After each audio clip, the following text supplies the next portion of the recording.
Bonjour à tous. Je vais vous présenter un peu la démarche en cours à la direction de l'énergie nucléaire du CEA pour systématiser ces démarches d'analyse de la valeur dans les grands projets.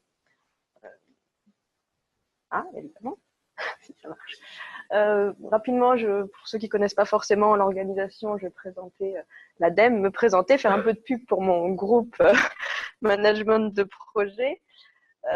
Puis je vous parlerai du plan de performance de l'ADEME et de la procédure qu'on a appelée juste spécification et qui met en œuvre ces démarches AV. Je vous parlerai de quelques exemples de mise en œuvre et je vous présenterai des premiers REX, alors qu'ils sont plutôt des REX personnels. J'ai pas eu le temps d'aller questionner tous les gens qui avaient participé, mais pour qu'on puisse en discuter aussi par la suite.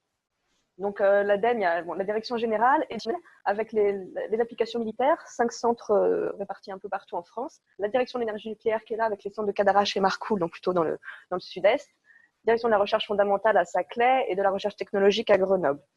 Donc les grands projets au CEA, ils sont pilotés à la direction des applications militaires par un département qui s'appelle le DP2I et à la DEN par 2 départements, le DPIE, projet d'installation et d'équipement, qui s'occupe surtout des projets de construction neuve et de rénovation d'installation, et la direction du démantèlement pour les centres civils, qui, comme son nom l'indique, s'occupe surtout des projets d'assainissement, de démantèlement et de reprise et conditionnement de déchets.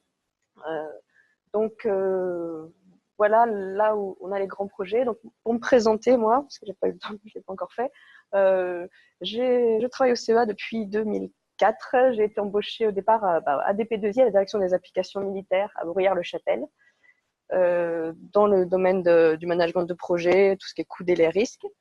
Et depuis 2008, je suis au DPIE à Cadarache, au sein du groupe management de projet. Donc ça va faire 10 ans, ça fait mal quand on le dit, mais c'est déjà 10 ans.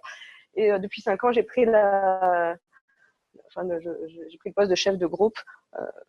Voilà, donc je commence à bien connaître tout.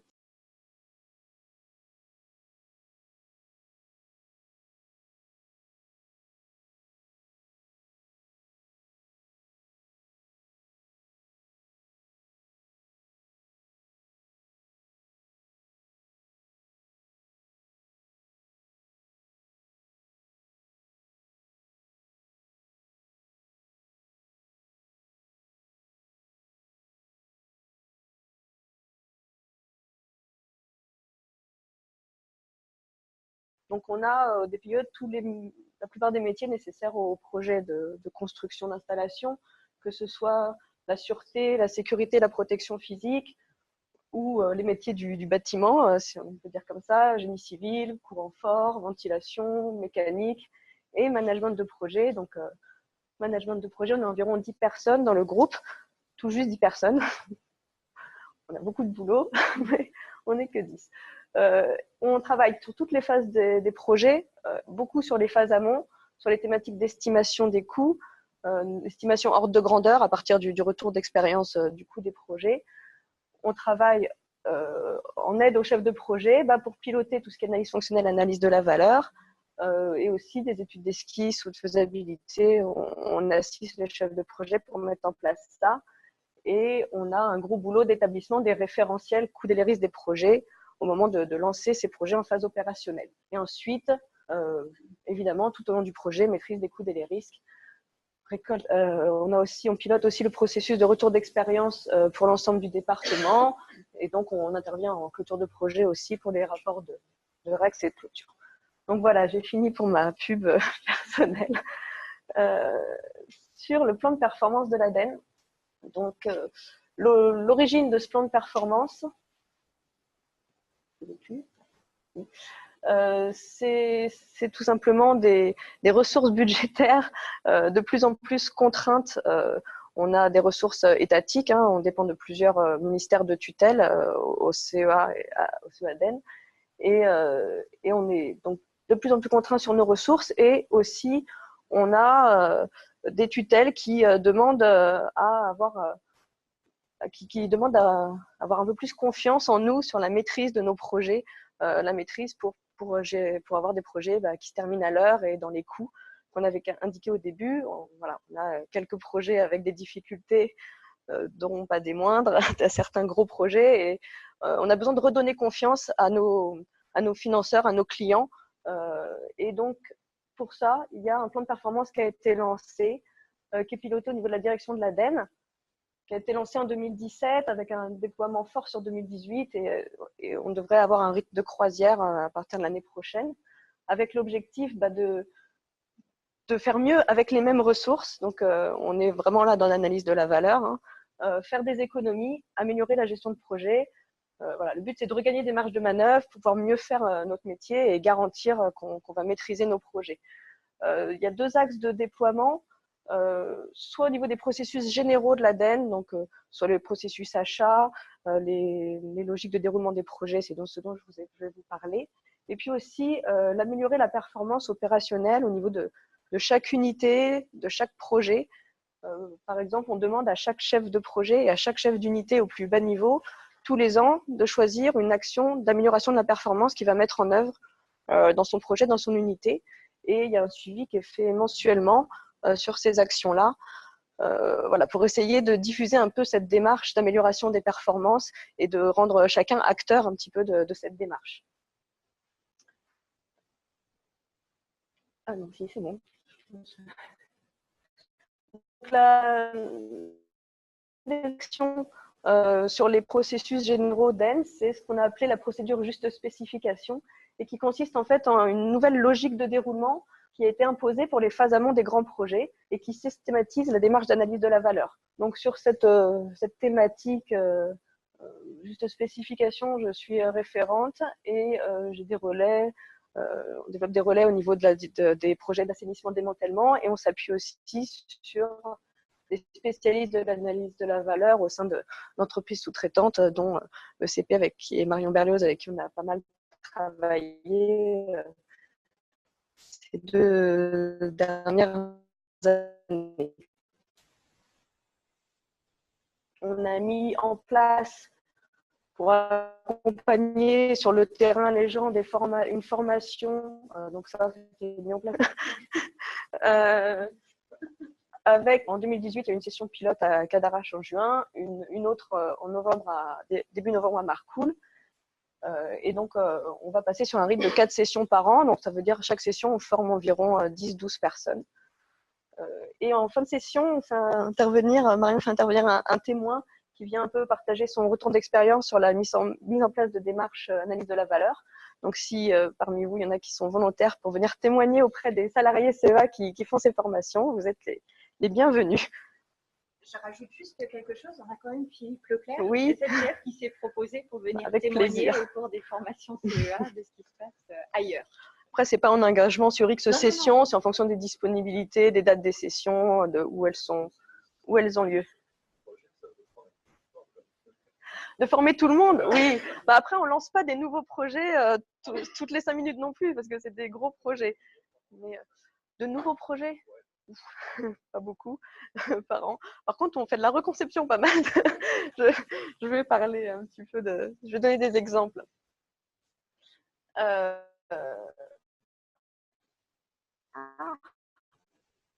Donc, pourquoi une nouvelle logique de déroulement dans les phases amont? C'est issu un peu d'un constat sur les derniers projets.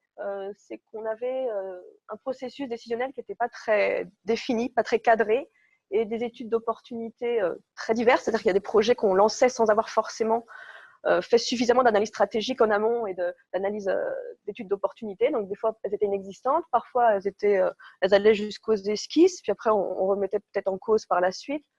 On avait beaucoup de stop and go, des projets qui se lançaient et sur lesquels on avait très vite des évolutions, des modifications parce qu'on n'avait pas assez spécifié le besoin ou on avait lancé sans avoir toutes les données d'entrée, on va dire vraiment stratégiques, dimensionnantes avant de lancer le projet. Voilà, donc une phase amont qui consommait beaucoup de temps et de ressources et assez floue en fait, pas très cadrée. Donc, la nouvelle logique de déroulement, elle impose de faire un dossier d'opportunité avec un sommaire un peu standardisé. Et ce dossier fait l'objet d'une revue avec des experts qui n'ont pas participé, donc indépendants, qui viennent et une décision au niveau de la direction de l'ADEME. Et elle impose aussi la démarche d'analyse de la valeur. Donc, on la voit là, donc ça donne ça. Alors, ça peut paraître un peu compliqué. Donc, la phase amont ici, avec l'étude d'opportunité qui est pilotée par le chef de programme, donc l'aspect plutôt portefeuille du projet stratégique. Donc là, on analyse plutôt ce qu'on appelle, alors Marion me reprendra peut-être sur le vocabulaire entre scénario, variante, mais dans notre langage CEADN, là, étude d'opportunité, on fait des scénarios projets. C'est-à-dire, par exemple, on a une installation nucléaire avec des procédés qui est pas pérenne. Et par contre, le besoin, lui, il est pérenne. On doit continuer à faire ces expérimentations. Donc, on va se poser la question, est-ce qu'on va rénover cette installation? Est-ce qu'on va pas la pérenniser, mais on va en construire une neuve pour la remplacer? On pourrait aussi utiliser 2 autres installations existantes qui, elles, sont pérennes pour dispatcher le procédé et faire certaines expérimentations à un endroit, d'autres à un autre, et peut-être optimiser comme ça. Voilà. Donc là, on va regarder ou carrément aller faire ça dans une installation existante à l'étranger, chez un partenaire, par exemple. Donc ça, c'est l'étude d'opportunité. On va plutôt se faire une analyse multicritère, une analyse de la valeur, disons, macroscopique, une analyse multicritère de scénario projet. Et ici, on va décider d'en retenir un. Alors, on peut en retenir encore plusieurs à ce stade. On peut retenir soit l'installation neuve, soit la rénovation, par exemple. Et on a pris le parti chez nous de ne pas faire tout de suite la démarche analyse de la valeur complète, mais on fait l'analyse fonctionnelle sur le scénario qui est choisi. On fait une étude d'esquisse parce que on constate qu'on a quand même plus de facilité à travailler sur l'analyse de la valeur en optimisation ou en modification de quelque chose qui a déjà été dessiné. Alors j'en parlerai un peu de mon règle. Ça limite peut-être un peu l'innovation, mais ça permet quand même de réfléchir sur quelque chose d'un peu plus concret pour beaucoup de gens qui participent à ces brainstorming. Donc, on fait d'abord une analyse fonctionnelle, une esquisse, puis une analyse de la valeur. Donc là, pour le ou les scénarios retenus en étude d'opportunité, on va chacun les décliner en variantes, qui peuvent être des variantes soit en rupture, soit d'optimisation. Je m'explique, si à l'issue de l'esquisse, on a un chiffrage qui ressort, qui est très élevé par rapport à une enveloppe budgétaire qui avait été évaluée en opportunité, on peut nous demander vraiment des variantes en rupture dans l'analyse de la valeur, en enlevant une grosse partie des fonctions, par exemple. Voilà, disons, en taillant dans le vif du sujet, pour remettre en question vraiment est-ce qu'on a besoin de faire tout ça? Est-ce qu'il n'y a pas des choses qui sont prioritaires par rapport à d'autres et finalement mettre de côté une partie du projet pour revenir dans un coût acceptable. Si on n'a pas cet écart ou de coût objectif fixé, ou si le chiffre qui sort de l'esquisse il est acceptable par nos tutelles, on va plutôt être sur des variantes en optimisation. Donc là, on va jouer sur les critères et niveaux associés aux fonctions qu'on avait établies dans l'analyse fonctionnelle. On va essayer d'optimiser, de se challenger au juste besoin, c'est-à-dire de vérifier si on n'a pas mis des exigences un peu fortes sur certaines fonctions qui sont pas le juste besoin, en fait, qui seraient surspécifiées. Et on va aussi chercher une optimisation technique, donc rechercher différentes solutions techniques pour répondre aux fonctions et voir lesquelles seraient les plus optimisées en termes de rapport service rendu et coût, quoi. Voilà, performance et coût. Donc, et à l'issue de cette analyse de la valeur, on choisit la variante qui nous paraît la meilleure. Et sur les gros projets, on peut avoir une phase de consolidation technique, c'est-à-dire qu'on on va refaire quelques études techniques pour lever des risques qui nous paraissent un peu trop critiques, des sujets ou des sujets qu'on ne sait pas trop estimer, donc on va étudier un petit peu plus en détail pour baisser l'incertitude qu'on peut avoir sur le chiffrage. Voilà. Et aussi, il y a des variantes. La variante qui est choisie, elle est peut-être un peu éloignée de celle qui a été étudiée en esquisse avant, donc elle n'a peut-être pas fait l'objet d'une vraie esquisse. Donc, dans ce cas-là, la consolidation technique, on va refaire une étude de niveau esquisse sur la variante choisie pour avoir un coût qui soit mieux justifié, on va dire, et qui donne confiance aussi à nos décideurs. Et à partir de là, pardon, j'ai pas de l'eau en fait. À partir de là, on va préparer la phase opérationnelle. Alors, préparation phase opérationnelle, c'est mettre en place l'organisation de l'équipe projet. Ça peut être passer un contrat de maîtrise d'œuvre si c'est une maîtrise d'œuvre externe. Voilà. Et on part sur de bonnes bases pour les projets. On voit que là, à chaque étape, on a mis en avant le fait qu'il faut vraiment avoir des données d'entrée bien identifiées pour pouvoir passer à l'étape suivante. Sur ce graphique, les achats interviennent. En fait, là, c'est l'organisation projet. Donc, normalement, dans toutes les réunions d'analyse de la valeur ou d'analyse fonctionnelle, merci beaucoup, il y a toutes les parties prenantes, enfin tous les interlocuteurs, et on essaye d'avoir aussi un acheteur, par exemple, qui va avoir sa vision des choses. Donc, on fait participer le plus de monde possible, alors en restant dans un nombre de personnes gérable pour une réunion brainstorming, mais de faire participer toutes les visions des choses, on va dire, dans ces réunions. Et notamment, c'est très important, les futurs exploitants expérimentateurs des installations, parce que c'est souvent là qu'il y a les plus forts débats entre le projet et les futurs exploitants.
Où est-ce que ça serait le plus adéquat de les positionner sur le centre de Marcoule par rapport aux producteurs, etc. Et aussi, il y a eu un travail sur un nouveau colis d'entreposage pour ces colis hors bitume. Sur Plinius 2, là, c'est une installation, une ICPE neuve qui doit servir à faire des essais en sûreté, des essais d'interaction du corium avec de l'eau, du sodium ou des matériaux réfractaires. Et donc là, l'analyse a eu lieu plutôt en cours de projet, en reconception. C'est-à-dire qu'on avait une étude d'APS qui a abouti à des coûts qui étaient bien plus élevés que ce qu'on avait au départ à l'offre du maître d'œuvre, on va dire.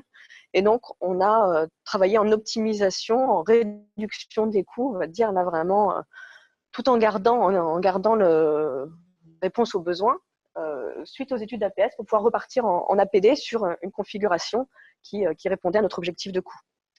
Le projet Ardèche, c'est un projet qui a pour objectif de transférer des activités d'une ICPE qui n'est plus pérenne vers notre installation. Donc là, c'était à l'issue d'une esquisse. Boston, c'est une nouvelle boucle thermohydraulique haute pression et de température. Donc là, pour l'instant, on a fait l'analyse fonctionnelle. On lance une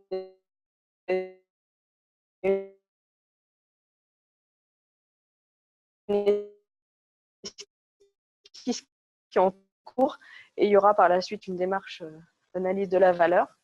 Et sur Zephyr, c'est la dernière. Donc là, c'était plus pour à nouveau l'analyse de scénario projet pour définir quels résultats de R&D sont prioritaires pour nous parce qu'on n'a pas forcément le budget pour tout faire. Et donc, voilà, essayer de voir vers où on veut aller. Alors, j'en développe 3 si j'ai le temps. Non, ah mince. Il me reste combien de temps? Bon, je vais passer vite. Mosaïque, donc je vous ai dit, c'est l'examen de combustible irradié. Donc là, à l'issue de l'esquisse, le coût était très élevé par rapport à ce qui, enfin, était plus élevé que ce qu'imaginaient nos tutelles, enfin nos chefs de programme, on va dire. Et donc, l'objectif, c'était quand même de chercher au départ des variantes en rupture, donc si nécessaire, d'enlever un pan du projet pour tenir le coup. Donc, ce qu'on a regardé pour trouver des variantes en rupture et pour partager ça aussi avec les futurs exploitants, pour qui c'est pas forcément facile d'entendre ça, qu'on va enlever une grande partie des examens qu'ils veulent faire.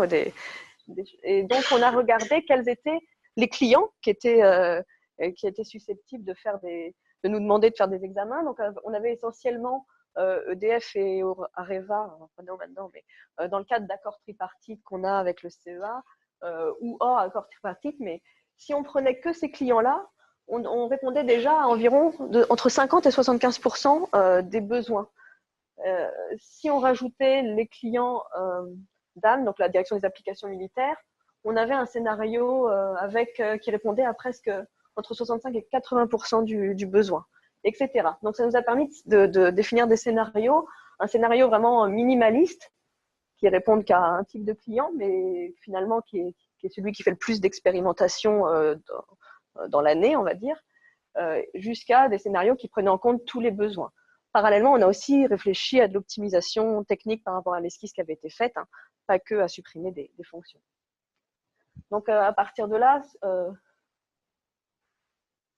ça c'était l'esquisse, enfin une partie de l'esquisse initiale. On avait 25 cellules, donc des chaînes de cellules chaudes, hein, c'est parti sur 4 lignes. Et donc avec des cellules qui servaient un peu à tous les clients, et puis des cellules qui étaient spécifiques à certains clients. Et donc on a, dans le scénario minimaliste, quand on a extrapolé l'esquisse, on a réussi à faire tenir ça sur 2 lignes de cellules, donc avec 14 au lieu de 25. Donc on imagine un coût pour une installation nucléaire, quand on réduit la surface, hein, on réduit quand même pas mal le coût, sans compter tous les équipements, enfin les cellules chaudes, ça coûte cher aussi. Et on a aussi travaillé sur la flexibilité, c'est-à-dire que dans l'esquisse initiale, on avait pour chaque cellule la possibilité de sortir des éléments de cellule en zone arrière, ce qui coûte assez cher. Dans la solution minimaliste, on n'a plus que 2 entrées-sorties en zone arrière par ligne de cellule. Une au niveau de l'entreposage, une au niveau de la cellule déchet. Enfin, voilà. Donc, on a réduit la flexibilité, on va dire, les performances d'exploitation, parce que s'il y a quelque chose qui est dans cette cellule qu'on veut sortir, il faut le faire transiter par toutes celles-là pour pouvoir sortir, ce qui n'était pas le cas avant. Mais bon, c'est un moindre mal pour réduire les coûts. Les citernes de transport, donc là, je suis contrôlée. Je sais que j'avais beaucoup de planches. Donc là, c'était une stratégie. Donc, une stratégie pour une flotte de citernes de transport d'effluents. La flotte, elle peut se composer de différents types de citernes, de la non blindée jusqu'à un emballage qu'on appelle de type B, avec à chaque fois des volumes différents. Et pour chaque type de citerne ou d'emballage, on pouvait soit dupliquer des emballages existants, soit concevoir un nouveau concept, enfin, faire un nouveau concept d'emballage amélioré, on va dire, en prenant en compte le REX de l'existant. Soit, pour certains, on pouvait aussi faire la location. Il y a des entreprises qui peuvent louer des citernes de transport. On a regardé les combinaisons, les différentes combinaisons possibles et pour voir qu'est-ce qui était le plus pertinent. Et donc, il y a un scénario qui est ressorti. Dernier exemple, Linus 2. Donc là, en fin d'appel, un coût qu'avait. Donc, on a notamment réévalué. Là, on a vraiment travaillé sur de la surspécification qu'on a identifiée. On avait fait un peu de surspécification par habitude, parce qu'on a l'habitude de faire des installations nucléaires, des manières de concevoir avec des règles de conception sur les installations nucléaires. Et c'est difficile pour les métiers de voir qu'est-ce qu'on peut enlever quand on n'est que dans un statut ICPE. Donc, on a travaillé sur les aspects réglementaires, de dimensionnement. On est passé de méthode à type INB à de l'Eurocode 8. Il y a des choses qui étaient plus secourues. On a justifié auprès de la sûreté. On n'était pas obligé de secourir les groupes froids qu'on incite pas. Bon, voilà, je vais passer parce qu'il y avait beaucoup de choses. On a travaillé, c'était pour montrer que voilà, tous les métiers ont participé un peu à des réunions brainstorming un petit peu en cadencement accéléré et ont trouvé un certain nombre d'optimisations qui ont été quand même regardées vis-à-vis de la sûreté, vis-à-vis de la faisabilité technique.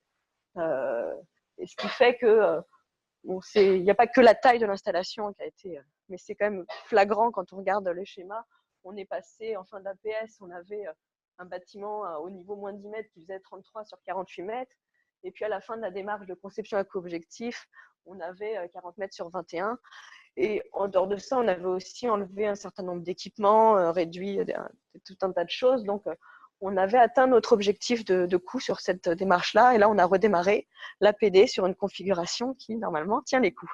Je regarde par là parce qu'on a le chef de projet de Plinus 2 dans la salle. Alors, je fais attention à ce que je dis. Donc, je vais finir quand même sur les points positifs et puis les difficultés rencontrées.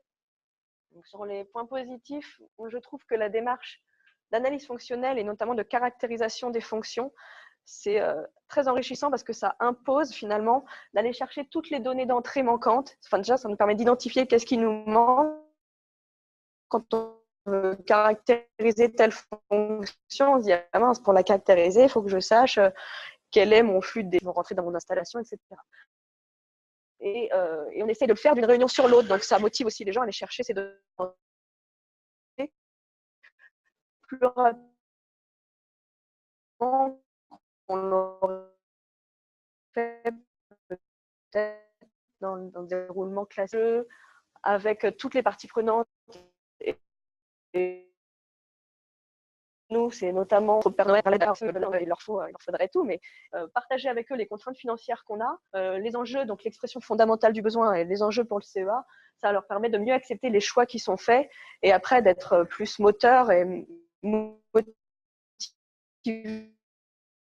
pour la suite du projet, voilà, qui se braquent pas quand on leur présente, ben voilà, c'est ça la solution et qui remettent en cause les choix. Et c'est ce dont je parlais pour Plinus 2, la démarche d'optimisation et conception. Les décisions et leurs origines, on avait vraiment un manque de ça dans nos unités qui n'étaient pas toujours faites complètement. Là, on va éviter sans arrêt de remettre en cause des décisions prises, notamment sur des projets très longs où on a des chefs qui changent en cours de projet, des nouveaux DEN, des nouveaux chefs de programme, des nouveaux chefs de projet qui vont, c'est normal, quand ils prennent un dossier, regarder et se poser des questions. Mais pourquoi on fait ça? Pourquoi on ne pourrait pas faire ça? Quand on peut leur répondre, oui, on a regardé, et voilà le dossier qui explique pourquoi cette solution-là, elle est moins intéressante que celle qu'on a choisie, tout de suite, c'est plus facile. Ça donne confiance aussi à nos décideurs. Je vous expliquais que c'était aussi l'un des enjeux de ce plan de performance, c'était que nos tutelles aient un peu plus confiance dans le fait qu'on va tenir nos engagements.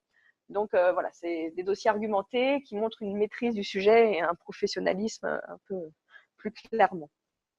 Pas pour dire qu'on n'était pas professionnel avant, mais on n'arrivait pas forcément à le démontrer par des documents bien tracés. Et les difficultés, je parle des contraintes de planning. On a encore, ça se diffuse au niveau du terrain, des projets, mais on a encore des chefs au-dessus qui voudraient toujours, qui travaillent avec la loi du jalon et faire une analyse fonctionnelle, une esquisse, et après on aura un coût. Et après, il faudra faire une analyse de la valeur si on veut qu'il soit optimisé ce coût. Ils trouvent que c'est long. Donc, il y a une démarche encore de communication sur cette nouvelle logique de déroulement pour expliquer l'intérêt que ça a et qu'au final, on y gagnera, quoi. Voilà. L'aspect créativité-innovation sur nos types de projets qui sont très contraints en termes de réglementation, sûreté, protection physique, ou aussi parfois sur des procédés beaucoup de complexité technique. On se dit que si on veut innover dans la solution, on est parti pour X années de R&D avec des coûts et surtout des délais très importants. Ça a quand même l'intérêt, ce brainstorming, de nous faire un peu du benchmark de l'existant, mais à l'extérieur du CEA. Donc quand même de ne pas rester trop centré sur nous-mêmes et d'aller voir un peu ce qui se passe ailleurs s'il n'y a pas des gens qui ont mis en œuvre des solutions qui sont peut-être plus performantes que les nôtres, plus optimisées. Mais c'est vrai que je trouve que l'innovation, c'est difficile sur des typologies de projets comme ça, comme des installations nucléaires, surtout quand il y a des procédés à l'intérieur qui sont complexes. On ne va pas réinventer à chaque fois la poudre, quoi. Et puis en termes d'organisation, enfin, c'est vraiment, j'ai fini. euh, c'est les moyens, les compétences en interne, c'est-à-dire que pour l'instant, on n'a pas forcément déjà de gens certifiés à FAV ou qui peuvent mener ces méthodes-là. J'essaye un peu de le faire, mais je débute encore. Donc, quand on veut faire ces démarches, alors on passe souvent des petites prestations d'assistance pour quelqu'un qui nous accompagne sur la méthodologie. Et c'est bien aussi d'avoir un œil externe pour mener ces démarches, donc ça c'est bien. Mais en plus, il faut qu'on le couple souvent avec un marché type bureau d'études, ingénierie, qui va dessiner et chiffrer les variantes qu'on va imaginer pour pouvoir avoir un coût fiable. Parce qu'on n'a pas de bureau d'études en interne, on est souvent en maîtrise d'ouvrage sur nos projets. La plupart du temps, on commence un peu à aller vers de la maîtrise d'œuvre, mais pour l'instant, on fait souvent appel à des maîtrises d'œuvre externes pour nos projets. Donc, on n'a pas forcément pas toutes les compétences, on en a un certain nombre, et surtout les effectifs pour pouvoir faire nous-mêmes ce travail-là. Donc, c'est assez complexe à mettre en œuvre, surtout quand on veut le systématiser à tous les projets. Donc, il y a un travail de développement sur ces aspects-là. Voilà. J'ai fini. Je ne sais pas s'il y a des questions.